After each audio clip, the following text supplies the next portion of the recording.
William V. Williams, MD, is a rheumatology specialist in Philadelphia, Pennsylvania, with over 40 years of experience in the medical field and has worked for over 30 years in drug discovery and development.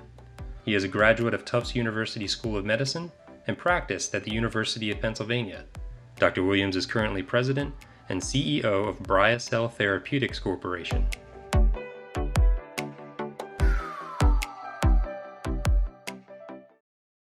Hi, this is Dr. Bill Williams again, talking about some of the less well-known effects of hormonal contraceptives. And one of those effects is bone fractures. Now, we know for a long time that estrogen tends to build up bone density and prevent fractures. And hormone replacement therapy for a long time was used for that purpose until it turned out that it actually increased some cardiovascular risk. And so that, has been discontinued. But on the other hand, when you antagonize estrogen, that decreases bone density, and progesterone has that effect. So it's been known for a long time, and it's acknowledged in the labeling of progesterone-only contraceptives that they decrease bone density. Bone density goes down, which you would expect would increase the risk of fractures, but that's never been acknowledged in the labeling.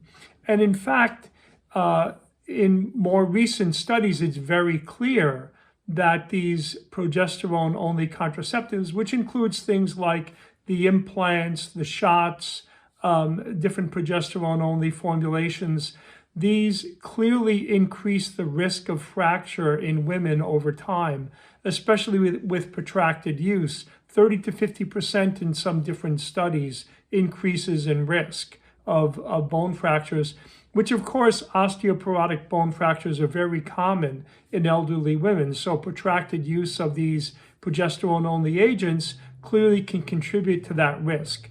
Now, the normal pill is a combination of estrogen and progesterone, one of which you would expect to increase bone density and one would decrease it. And the early formulations of the pill had very high estrogen levels, but they had a lot of other side effects, and so they lowered those levels. And now the more recent data is also suggesting that these pills also may increase the risk of fracture and bone fracture in women. So this is something else to keep in mind when women are considering how they want to regulate their fertility. Again, natural family planning, fertility awareness-based methods have none of these side effects. So it's something to keep in mind. I'm Dr. Bill Williams. Thank you for listening.